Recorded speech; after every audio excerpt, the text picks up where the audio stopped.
Oui, tout à fait.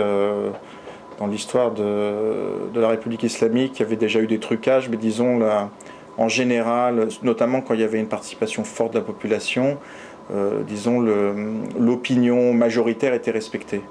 Et là, manifestement, il y a plus que des soupçons sur le fait que la majorité des voix, enfin le résultat du vote est complètement faussé.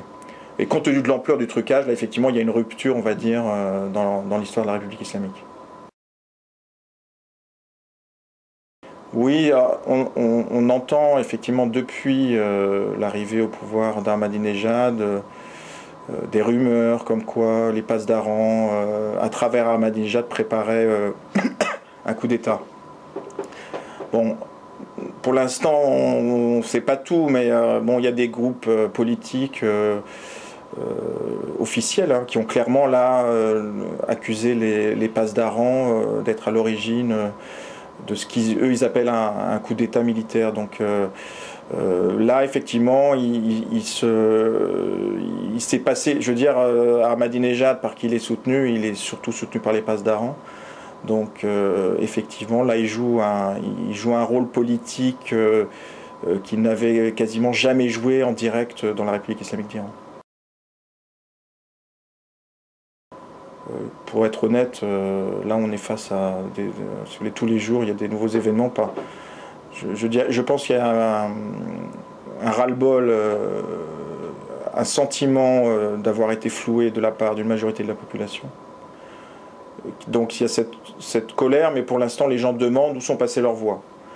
Donc on va voir ce que ça va donner. Moi je pense que la grande question c'est est-ce que les composantes du régime qui ont été directement mises à l'écart par Ahmadinejad, donc ou les réformateurs comme Moussavi ou Karoubi, mais pas que les réformateurs, aussi les conservateurs modérés comme Rafsanjani et d'autres, je pense, qui sont opposés à ce qui se passe.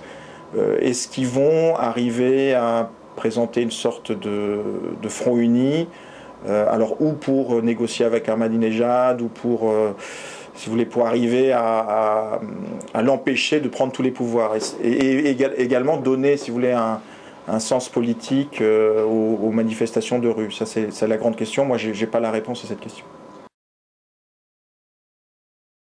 Franchement, déjà, l'Iran est urbain à 70%. Donc c'est plus de 64% de voix, il est allé les chercher également donc en ville. D'autre part, en campagne, si vous voulez, le mouvement de modernisation dont tout le monde parle concerne tout l'Iran, pas simplement les villes. On le voit aussi dans le niveau d'éducation, le fait que les filles aillent à l'université, donc on le voit dans tout l'Iran. Donc peut-être il y a eu du clientélisme, il a été souvent dans les campagnes, mais de dire que là il va faire le plein des voix dans les campagnes, surtout avec un taux de participation aussi élevé, c'est pas vrai. Et c'est quasiment impossible à comprendre où il a été chercher ces 64%. Bon, il y a un élément qui est factuel, si vous voulez, c'est de Karoubi, je crois, il fait même pas 1% dans le résultat final. Karoubi, il a fait au moins une dizaine de pourcents lors du premier tour des élections en 2005. Il a un journal, il représente une force politique, il a fait des meetings avec beaucoup de monde, il se retrouve avec moins 1% résultat final. Donc on va dire ces résultats, c'est quelque part, excusez-moi, mais c'est du grand n'importe quoi. Alors si oui, effectivement, si on considère que Netanyahou et son parti ont besoin d'un ennemi extérieur pour jouer comment dire, la politique de la peur, et ça leur permet justement de gagner en crédibilité politique, effectivement ça les renforce. Mais si on considère l'évolution de la région, effectivement c'est pas une bonne nouvelle si Ahmadinejad arrive au pouvoir. Je dirais qu'aussi quelque part sa tentative de coup de force aussi peut-être met au grand jour des tensions en Iran.